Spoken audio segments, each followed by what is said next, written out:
Coba fitur dengarkan berita di News Plus aplikasi RCTI Plus.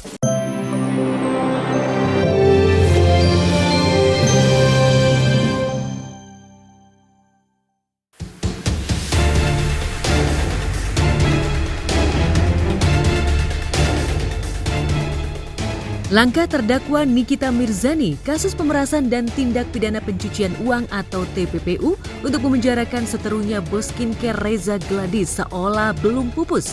Kemarin sidang perdana gugatan perdata yang diajukan Nikita Mirzani terhadap seteru yang telah menjebloskannya ke penjara lewat laporan pemerasan dan TPPU itu digelar di Pengadilan Negeri Jakarta Selatan.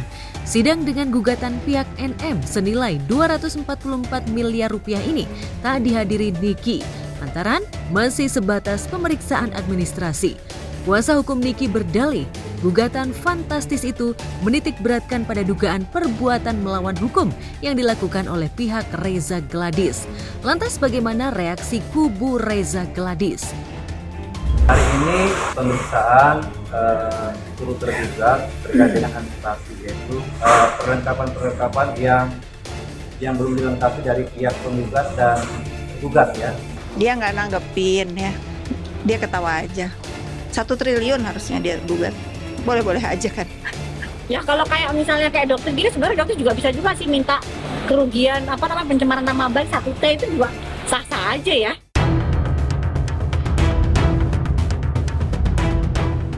Langkah gugatan perdata dengan hitung-hitungan fantastis ini sontak banyak dicibir seteru Nikita Mirzani, terutama mereka kubu pro Reza Gladys seperti Fitri Salhuteru hingga Dr. Richard Lee. Buat apa ditanggepin? Jangan dibatalin lagi nanti, udah gugat batalin lagi, gugat dibatalin lagi, santailah. Bahkan sehari sebelum sidang gugatan perdata digelar, bos skincare yang satu kubu dengan Reza Gladys, Dr. Richard Lee, melalui akun Instagram pribadinya, @dr.richard_lee, mendadak memposting dengan chat percakapannya dengan akun diduga milik Nikita Mirzani, @nikitamirzanimawardi_172.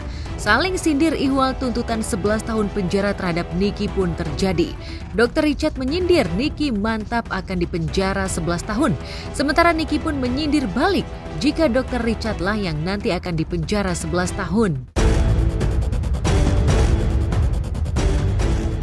Tanpa disadari chat percakapan ini seolah jadi senjata bagi Dr. Richard. Bos skincare ini menuding bila Nikita aktif bermain handphone ketika ditahan di rutan Pondok Bambu, Jakarta Timur.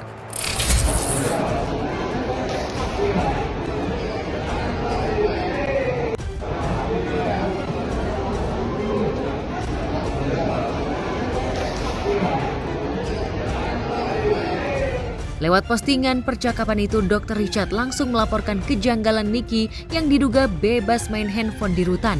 Richard bahkan langsung mencolek Yusril Iza Mahendra selaku Menteri Hukum, HAM, Imigrasi, dan Pemasyarakatan. Kepada yang terhormat Pak Menteri Yusril Iza Mahendra, kok ada napi bisa main HP dan aktif sosmed? Apa ada peraturan baru di penjara? Rutan Pondok Bambu boleh pegang HP? Tanya Richard lewat caption unggahannya. Perang komentar di kolom komentar postingan Dr. Richard pun langsung memanas setelah akun diduga milik Niki dan Dr. Samira ikut menimpali postingan Richard. Tukang tempel stiker jangan kebanyakan tanya, mending urus para pembeli produk lu gih. Abis beli produk lu, rambutnya malah pada rontok. Why tomato gimana tuh? Jangan lupa ditelan semua produk lu yang udah gak laku biar gak rugi-rugi amat.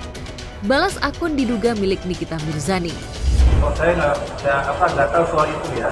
Jadi, saya kira saya nggak bisa menanggapi itu.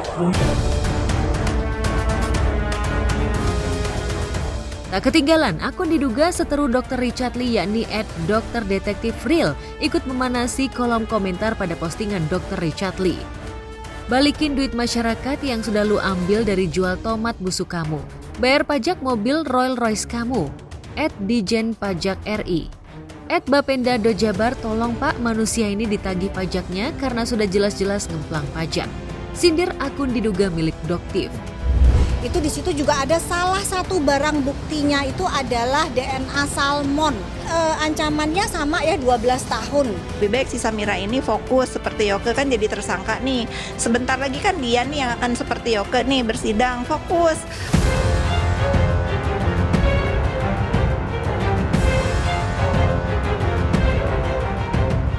Jika Dr. Richard Lee mencolek langsung pihak kementerian terkait, terutama soal aturan bagi penghuni lapas. Tak mau kalah dengan Richard, kubu pengacara Niki bahkan berencana akan berkirim surat ke Presiden agar kliennya mendapatkan perlindungan hukum. Ya, jadi memang kami sedang melakukan permohonan perlindungan hukum kepada Bapak Presiden ya, agar proses ini bisa dikawal dengan seadil-adilnya.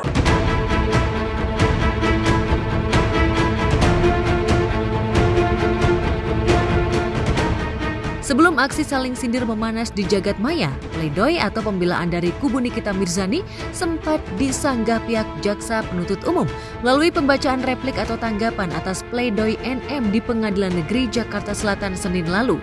Kala itu pihak JPU tetap pada keyakinannya jika terdakwa NM sudah punya niat jahat untuk memeras pelapornya, pengusaha skincare Reza Gladys.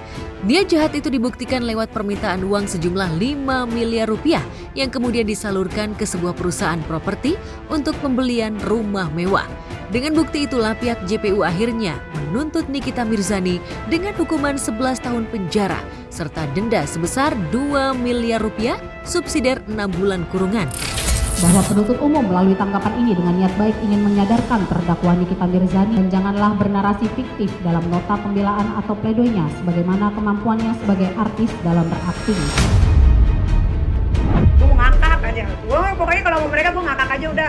Iya, padahal aku yang artis tapi mereka yang jago acting.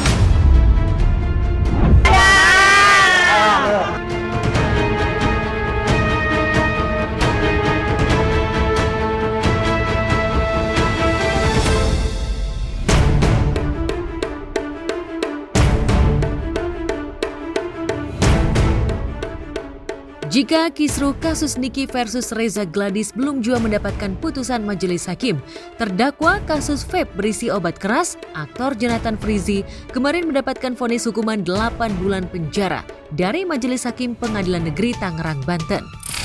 Memangkan pada terdakwa membayar biaya perkara sebesar Rp2.000.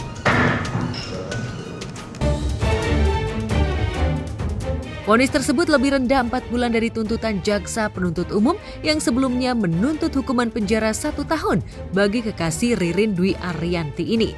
Hakim menyatakan Jonathan terbukti secara sah dan meyakinkan bersalah melakukan tindak pidana turut serta mengedarkan sediaan farmasi yang tidak memenuhi standar dan mutu. Atas putusan majelis hakim itu, tim juru bela Ijong menilai hukuman masih berat meski mereka belum menyatakan banding alias masih pikir-pikir. Pikir-pikir bukan keberatan, ya itu memang udah hak dan kewajibannya kita gitu. Jadi nanti biar dipikir-pikir gitu. Tentunya ya kami menghormati putusan tersebut meskipun kami rasa masih terlalu tinggi. Maka dari itu kami sampaikan untuk pikir-pikir terhadap putusan yang disampaikan barusan.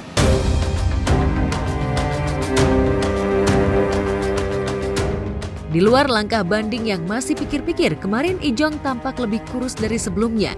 Ia tampil dengan wajah kusut dengan kumis dan jenggot yang mulai tumbuh menghiasi wajahnya.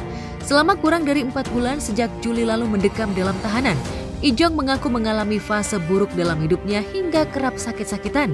Namun, kondisi itu kemarin mulai berangsur pulih. Sehat, doain aja semoga bisa cepat selesai. Keadaan saya sekarang udah bisa dibilang lowest point-nya saya gitu. Makanya saya minta tolong teman-teman media juga jangan menggoreng lah berita-berita gitu. Ada yang dulu awalnya bilang saya di penjara akan 12 tahun gitu. Itu kan miris banget gitu, anak-anak saya juga bisa lihat nantinya gitu. Selain kondisi fisik dan psikis Ijong yang terlihat makin drop, di sela curhatannya pada juru warta dengan kabar yang sempat meremukan kondisi kejiwaannya selama terjerat kasus vape berisi obat keras ini, Ijong membocorkan rencana pernikahannya dengan Ririn yang akan dihelat dalam waktu dekat.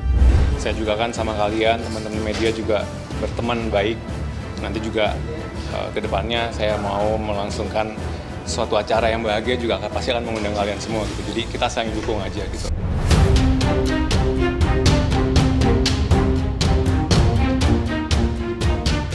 Jika benar Ijong akan segera menikah selepas bebas dengan Ririn, kabar baik ini seolah menepis isu liar yang selama ini merebak. Jika hubungan Ririn dan Ijong telah karam sejak aktor tersebut masuk penjara. Ya makanya baik-baik dong sama saya. Yuk, let's go. Iya dong. Udah ya, makasih ya.